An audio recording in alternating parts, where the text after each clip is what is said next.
Next, we have Mike and Sasha, MikeBreathauer, Sasha Godala, and they're going to be talking about unstructured data services delivering real value to customers. Mike is currently an HP strategist in the Quality and Customer Experience Office. He has held a variety of roles with HP, including support organizations, technical marketing, test channel, customer experience design, diagnostics experience, marketing analytics, big data architecture, and use case development. It's a long sentence. This diverse skill sets and experience has allowed Mike to become an effective champion in product quality and improving the way that HP products, processes, and people interact with our customers. Mike began working for HP in 1990 and has an MS-CIS degree and currently holds 2 patents. Also, we got Sasha. And Sasha is a big data technical architect under HP Quality and Customer Experience Group. He's based in Bangalore, India, and leads the text analytics technical space under QCET. HP is the first company during his 7 years in age. He has used multiple technologies and lead many data science and text analytics projects like Clarabridge to PolyAnalyst to migration to Pulsonomy to viewport replacement. He's worked in multiple business domains. And so I'm going to allow these two guys to get started here and talk about what they do. Thanks. Test, good? Okay, thanks everybody for coming and giving me the opportunity to speak here today. Like John said, Shasha and I work in the Corporate Quality and Customer Experience Organization. Basically what I wanted to do was give you our view of the world. And so if you look at this from a quality and customer experience perspective, all we really are working towards is great products and delighted customers, right? And that's what drives profitable growth. Obviously, there's some marketing and other things that go into that. But this is, a grossly oversimplified model, but this is really what it means to us to be in quality and customer experience. There's really only a few rules in how you achieve that. You've got to exceed customer expectations. You've got to learn from your past successes and failures, and, don't place the burden of quality downstream from you. Don't pass your problems on to the people down the value chain. Reduce repetition, flawless execution, making hard decisions, and move faster than the competition. So just a few basic rules there. The basic penalty for failure here is, you lessen your profitable growth. You're either going to incur more warranty costs, or you're going to lose customers, right? So I hope I'm not insulting anybody's drawing skills here. But I gave it a shot. So if those of you who've been working with me over the years, I think you can kind of resonate with this. When we, 3 or 4 years ago, we started talking and saying, wouldn't it be great if we had all this data? All this data is locked up in this system called EDW, and you can get to it through this program called YADA. And if we could just loosen that up, free that data up, we could do a lot of great things with it. So we went in and we got a hold of finance data, warranty data, channel data, and the first thing management asked us was, where's my insights? Do you have any insights? Sure, we got a couple. Is it going to pay off the equipment and stuff we're putting into it? No, not yet. So then we went after the machine data, factory data. John showed some really good examples of how we're getting insights out of that. Is it anything that is earth-shattering yet? It's cool, but has it made a drastic difference in our customers' lives and how they deal with our products? Not so much yet. Unstructured data. We work in customer experience and quality.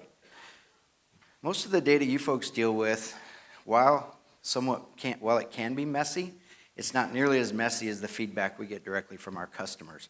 It's either in the form of support case notes logs in support centers, repair data logs, Twitter, Facebook, forums, support forums, or just out on the internet anywhere that HP asks them, hey, do you want to give us some feedback? They give us feedback, lots and lots of feedback. And so not only is that, it's messy, but it's also the most timely data that we can get.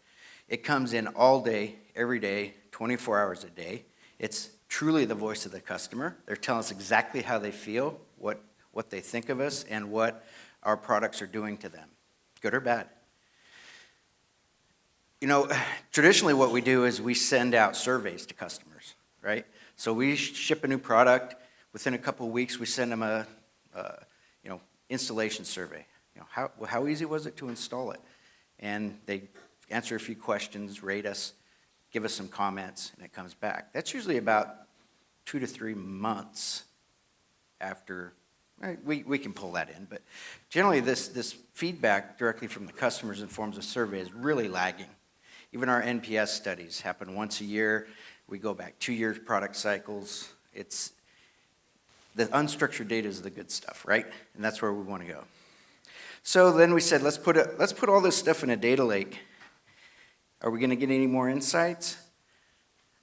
How about if we add an architecture, some tools, some capabilities, some best practices? Are we going to get some insights now? No, we're running a 0% ROI. Actually, to be fair, probably less than 0% return on investment.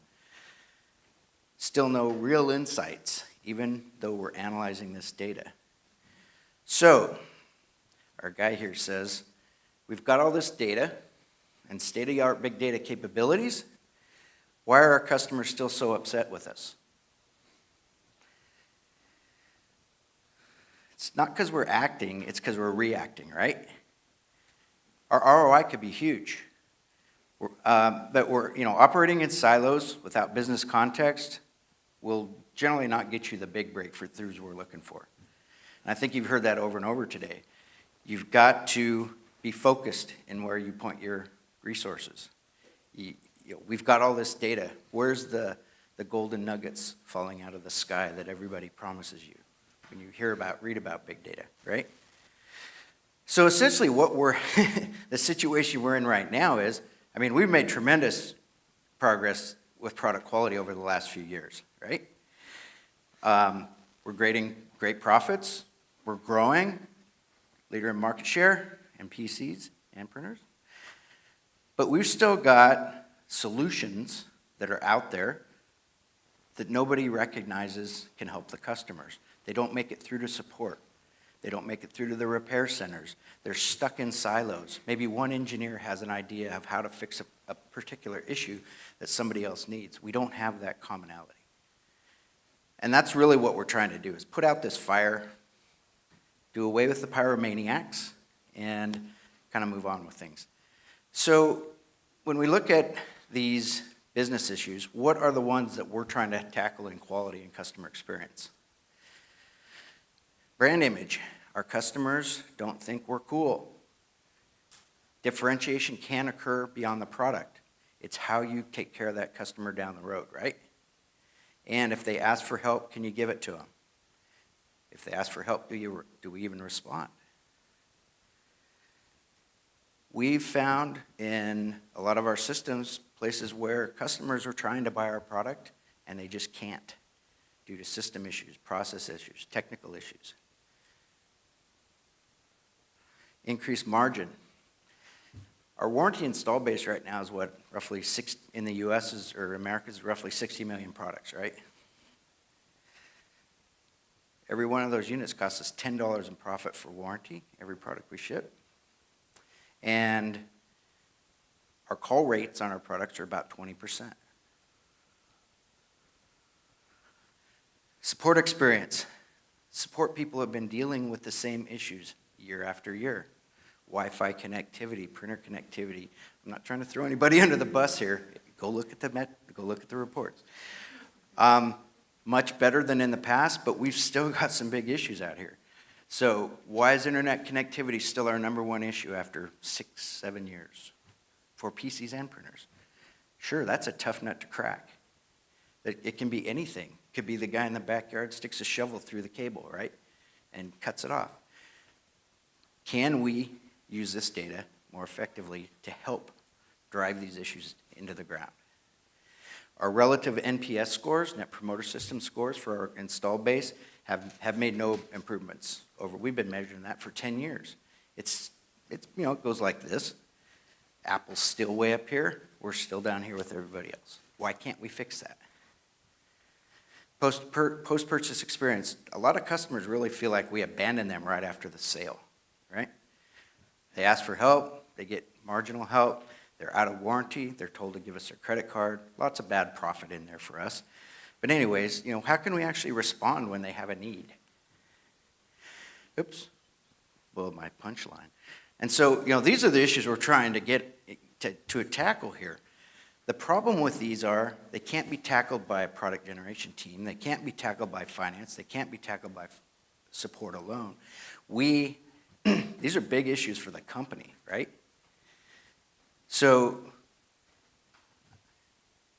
this is like trying to boil the ocean or boil the data lake, right? And there's no silver bullet, no magic algorithm that's going to start fixing these. We've got to work together. So our approach, we need quick wins, we need a strategy. And so where we decided to start was with unstructured data, because that, again, it's coming in all the time, they're honest, it's accurate, we can infer a lot from those comments they give us. We can understand if they're in warranty or out of warranty, we know what operating system they're running, we've got John's usage data, we've got the machine data, we've got from the day that thing was thought of, we've got all the components that were in that PC, all the way through to how it was built, how it was marketed, the configuration it's in, what software's on it, all the way through to the end. We've got 5 or 6 years of this data. And a lot of it's unstructured. So how can we actually get control of this unstructured data? And that's really what Shasha's going to talk about, because that's where we decided to kind of put our money this first time around and learn how to do this. The next big idea is, can we fix issues that continue to distract HP and annoy our customers and partners year after year? Where do you start? Our products have so many issues. Start at the top, right? We know what products' error rate is, intervention rates for support, and from every product, top to bottom, we can rank them based on their quality metrics, whether it be error, support, satisfaction, on and on and on, right? So we know where the products stack up. We know what issues are out there and what order and frequency they come in and how much they cost us. For one customer to call us, it costs us $8. Our call rate's 20%, remember, on 60 million units. A little bit of an opportunity here. And so now we're starting to get into the things that everybody else has kind of been referring to here, is can we predict the product quality before it ships? Can we use configuration data with marketing data, with manufacturing data, and tie that to all of our old PCs? We've got this historical data. Can we tie that to all the warranty data and repair data and component failure data? And can we apply these learning algorithms to this to say, okay, guys, we're coming up with a new product. And yeah, it's got a lot of new parts in it. It's what they call a NUD, new unique device. Yeah. And can we actually build this machine model based on 6 years of historical information on every platform we've ever built? And we've got this down to the serial number in most cases. So can we take that, marry it up with the warranty data, build this machine learning algorithm or model so that we can pipe new configurations through that to kind of give us a relative understanding of where it's going to hit on that quality scale as we get into the MPI process. And then finally, the biggest idea is, a lot of you are already working on this. How do we self-heal, avoid issues, proactively address impending product issues?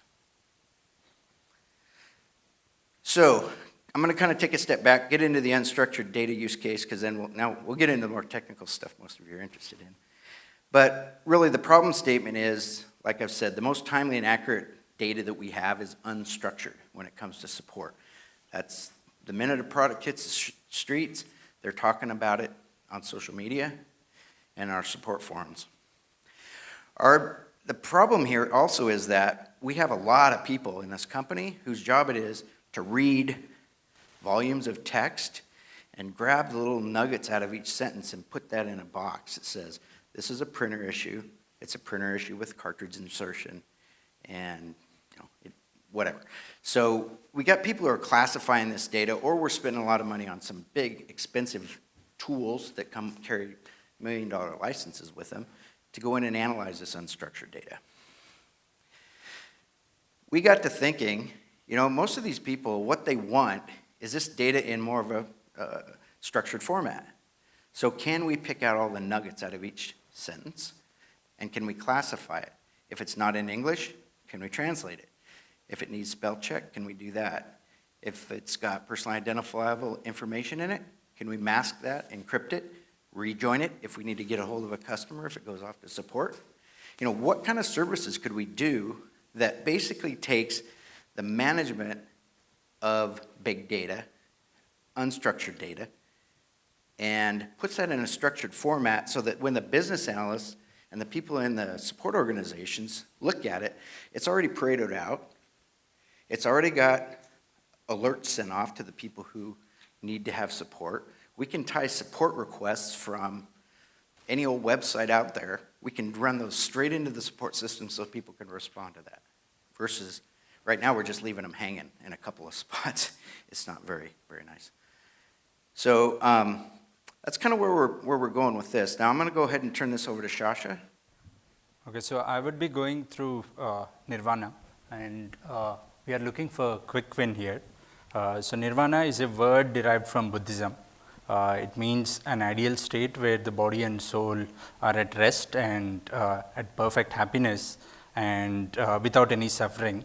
So we conceptualized within quality and customer experience to come up with an unstructured analysis solution, which is a kind of an ideal state.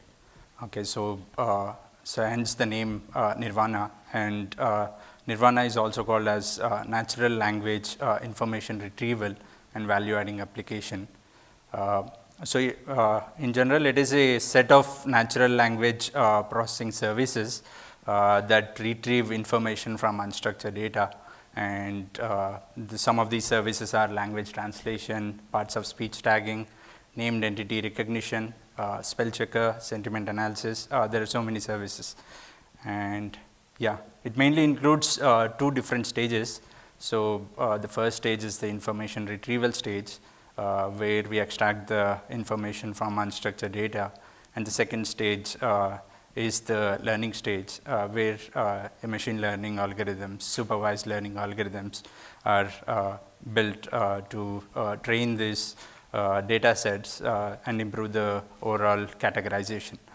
So I would like to add that information retrieval stage is different from the data retrieval stage. So data retrieval stage is traditionally how we extract information from unstructured data, which is kind of deterministic in nature. So where we look for exact match or some kind of taxonomies, whether quality is present in this data or not. So that is a deterministic approach, whereas information retrieval uses machine learning algorithms to get the information, which is probabilistic in nature, and it uses natural language processing. And so the information which is retrieved is mainly classified into subject, verb, and object, and the relationship between these words. Okay, and as I mentioned, learning stage utilizes the input from this information retrieval stage, and it takes this as independent variables. Okay, so in order to understand the information retrieval, so I would like to talk about the dependencies representation.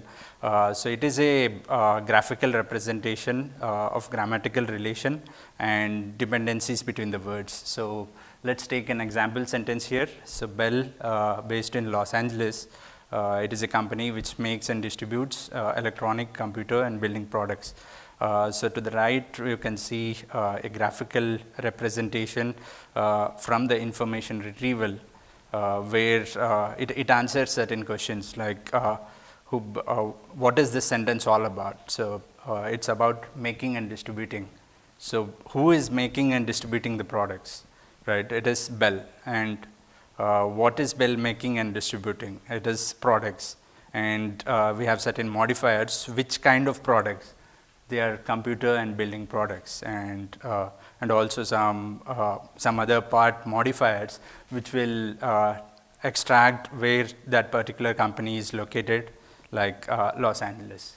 So this dependencies representation, so it is a tree map where each node is a word, and the edge labels are the dependencies relation. So usually the verb in a sentence is the root node, and the respective dependencies would be mapped on the edge labels.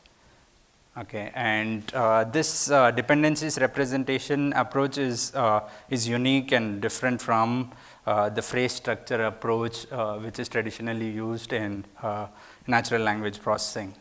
So this helps us in doing semantic analysis and coming up with the answers to what exactly this particular sentence is all about. Okay, so yeah, so this is the output from the information retrieval stage of Nirvana.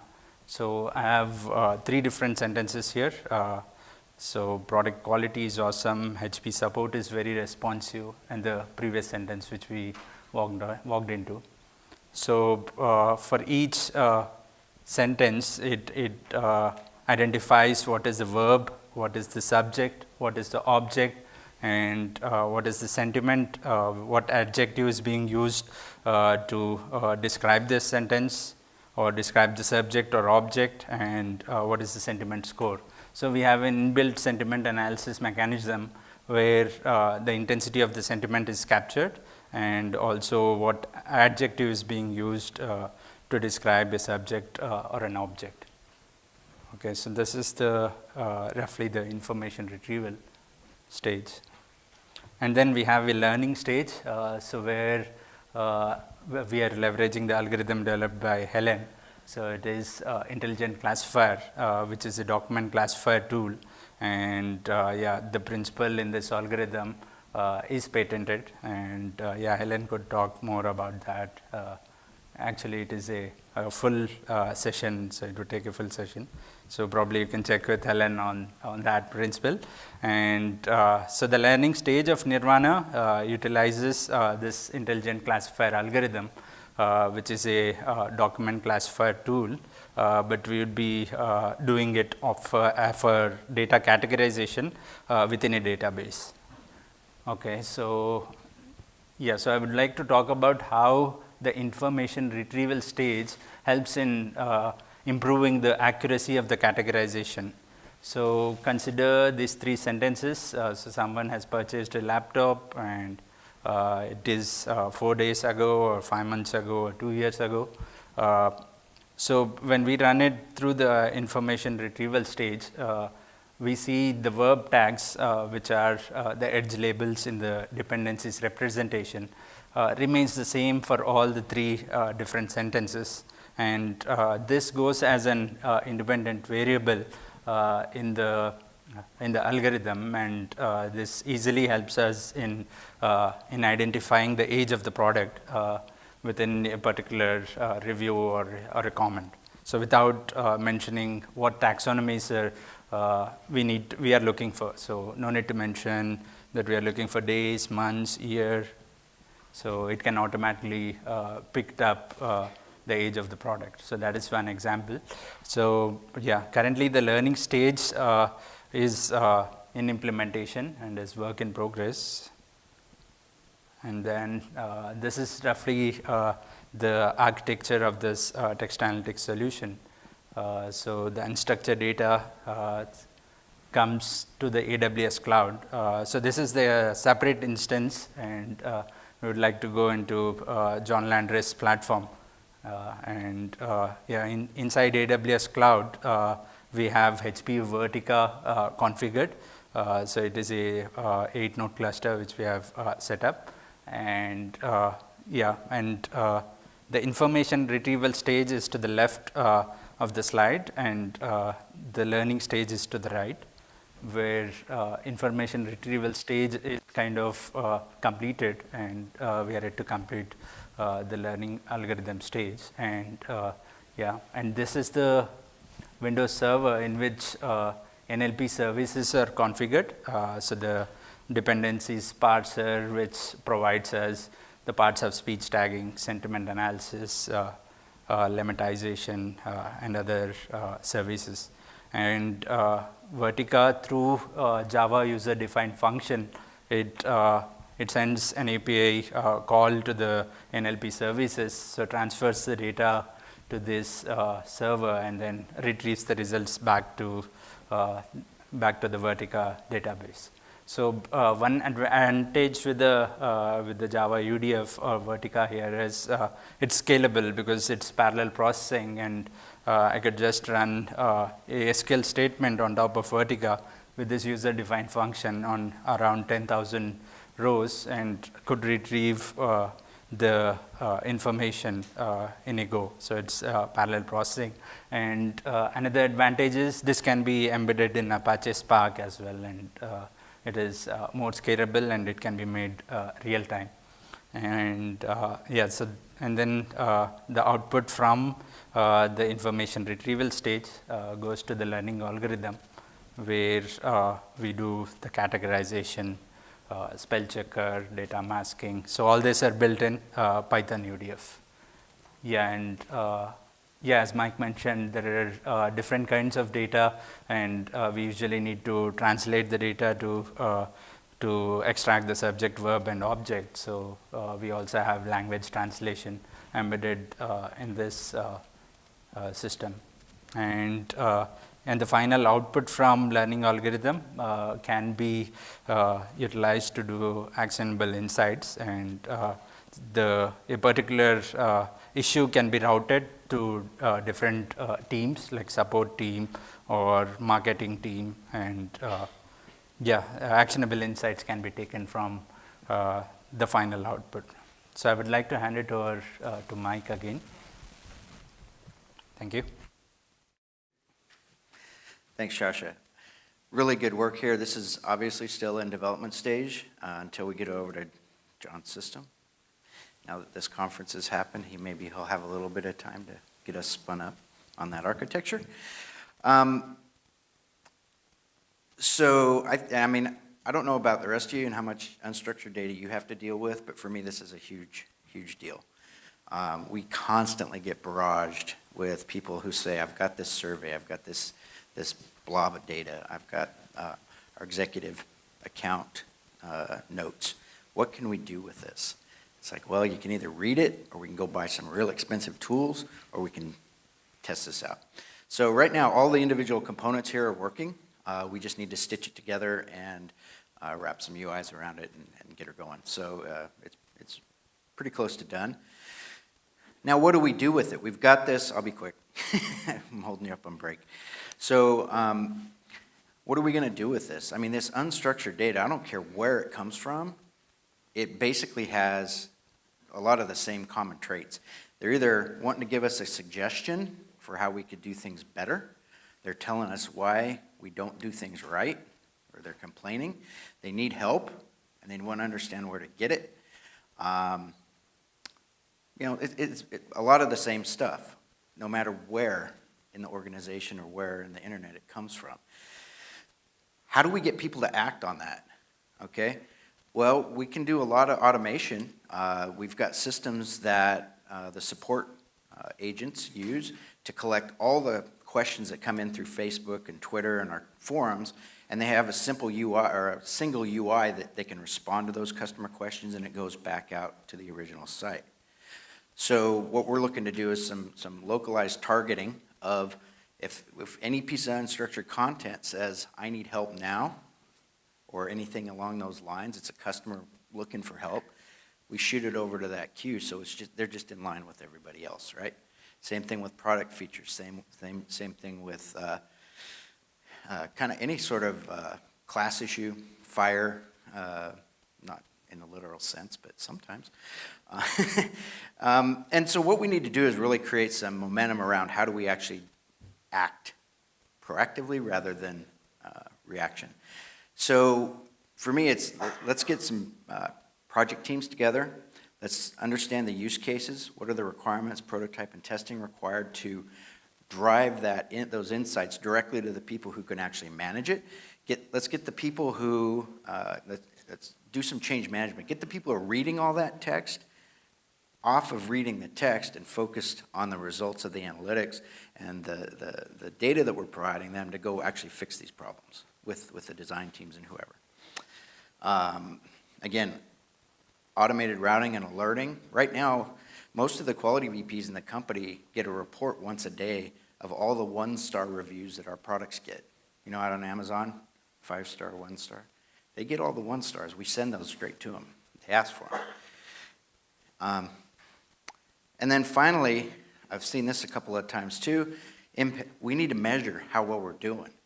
Not only are we being asked to provide insights, we're asking to provide an understanding of how much money will this bring back into the company. So we need to measure the impact of warranty, the impact of customer experience, and the financial indicators. We've got all that data, but again, once you're looking at a targeted solution, I think we've got enough data to give ourselves a baseline.